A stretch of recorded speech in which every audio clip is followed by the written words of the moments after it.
હાસોડ તાલુકાના બમલેશ્વરથી સામે દરિયા પાર દહેજ નજીક આવેલી મીઠી ખાડી જવા માટે પરિક્રમાવાસીઓને બોટમાં ક્ષમતા કરતો વધુ મુસાફરોને બેસાડતા તેઓનું જીવનું જોખમ ઊભું કરતા તેઓ દ્વારા વિડીયો વાયરલ કરવામાં આવ્યો છે।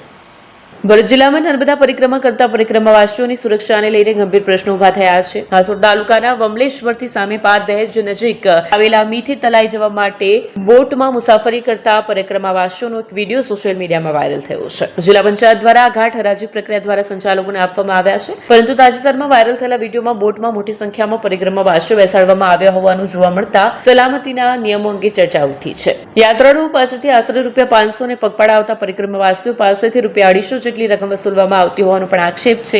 બોટમાં સવાર રહેલા કેટલાક પરિક્રમાવાસીઓએ જ આ સ્થિતિનો વિડીયો બનાવી સોશિયલ મીડિયામાં વાયરલ કર્યો હોવાનું જાણવા મળે છે। આવા સંજોગોમાં જો કોઈ દુર્ઘટના સર્જાય તો તેની જવાબદારી કોણ લેશે તે અંગે પણ ચર્ચા ઉઠી રહી છે। વાયરલ વિડીયો સામે આવતા સ્થાનિક તંત્ર દ્વારા સુરક્ષા અને નિયમોની તપાસ કરવા માટે માંગ ઉઠી રહી છે। આ અંગે હોડીના ઘાટના સંચાલક સંકેત પટેલે જણાવ્યું કે બોટમાં નિયમો અનુસાર જ પરિક્રમાવાસીઓને બેસાડવામાં આવ્યા હતા અને તબક્કાવાર લાઈફ જેકેટનું પણ વિતરણ કરવામાં આવ્યું। તેમના જણાવ્યા મુજબ કેટલાક વિરોધીઓ દ્વારા ખોટી રીતે હેરાન કરવા માટે વિડીયો બનાવીને વાયરલ કરવામાં આવ્યો છે।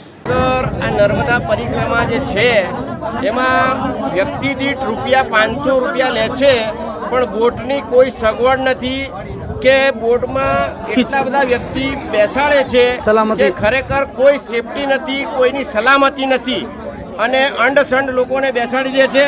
આ વિડીયો વાયરલ કરો અને બધા જુઓ, દેશ દુનિયામાં દેખે અને બધાનું સારું થાય। નર્મદા પરિક્રમા માટે લોકો નીકળી રહ્યા છે અત્યારે। નર્મદે હર।